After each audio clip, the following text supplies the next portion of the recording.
Le talent du jour. Aurélia Paoli, bonjour. Bonjour. Vous êtes fondatrice de Beauregard Paris. Beauregard Paris, c'est un studio de création et éditeur pour sol et mur. J'ai parlé d'aménagement, c'était un bien grand mot parce qu'en fait, c'est quand même assez précis ce que vous faites. Vous avez été reconnue créatrice d'avenir.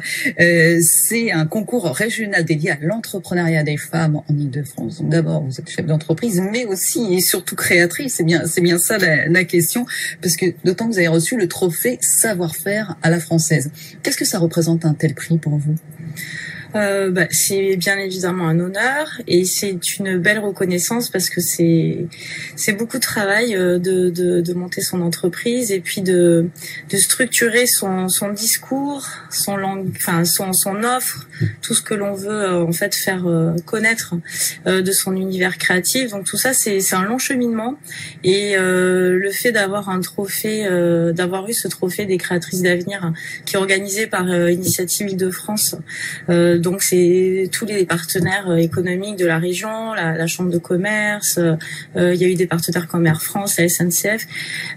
Pour moi c'est aussi, je vais pas parler d'aboutissement, mais c'est déjà un bon début que de toucher ces gens-là et de leur faire comprendre quel est cet univers et qu'ils puissent comprendre voilà aussi l'intérêt économique et le développement possible. Et peut-être se faire connaître des professionnels parce que c'est essentiellement avec eux que vous travaillez. Alors on va en arriver à ce que vous faites, ce que vous créez.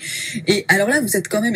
C'est étonnant, Aurélia Paoli, parce que vous êtes diplômée de l'ESMOD, donc on parle plutôt de mode. Vous avez une spécialisation, pardonnez-moi, design textile à la Centrale Saint-Martin School.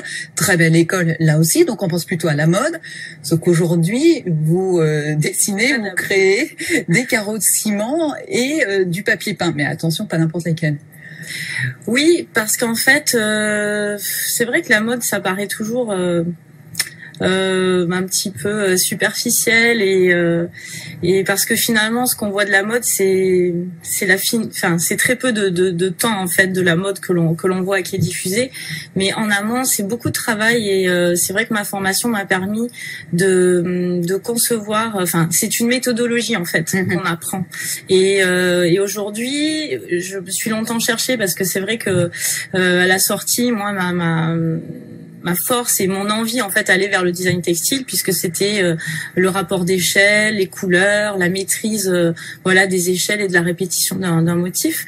Donc dans la mode, c'est vrai que j'ai pas forcément trouvé mon terrain d'expression, mais aujourd'hui, je suis quand même très contente de ce parcours parce que ça me donne un œil nouveau, je pense, par rapport aux confrères qui sont là. Exactement. Voilà. C'est-à-dire que vous osez, quand on parle de carreaux de ciment et de papier peint, je disais, vous ne faites pas ça comme les autres. D'abord, ne serait-ce que sur la pose, sur le matériau utilisé, sur ce graphisme assez répétitif, sur cette ambiance art déco.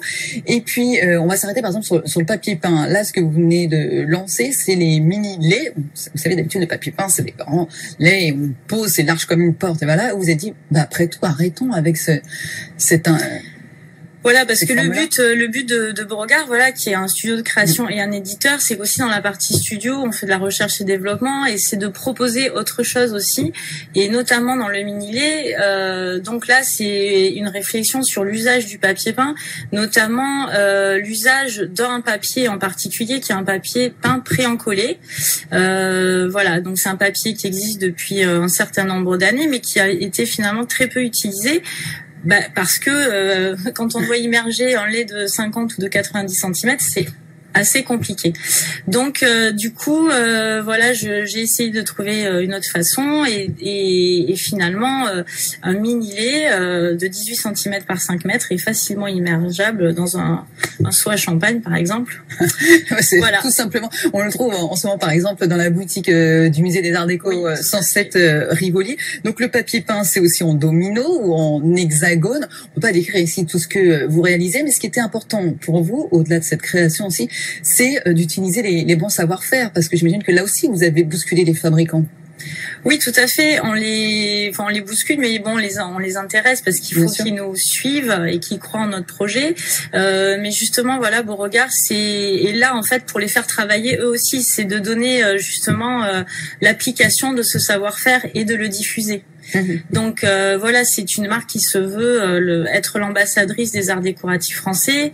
Donc moi, toutes les collections sont en fait un pont entre notre passé, on va dire, tous les arts décoratifs que je veux remettre sur je veux dire, un marché plus accessible. Et puis voilà, comme c'est vrai que je suis très intéressée par l'art contemporain et tout ce qui se passe en galerie, j'essaie de faire des croisements. Et alors, une dernière chose, vous avez réinventé les vitraux aussi. Vous appelez ça vitrophanie. Oui, c'est un jeu de mots. Parce que vitrophanie, c'est un terme qui existe, ça s'écrit avec un O. Et donc, nous, on l'appelle au sein de Beauregard vitro AUX.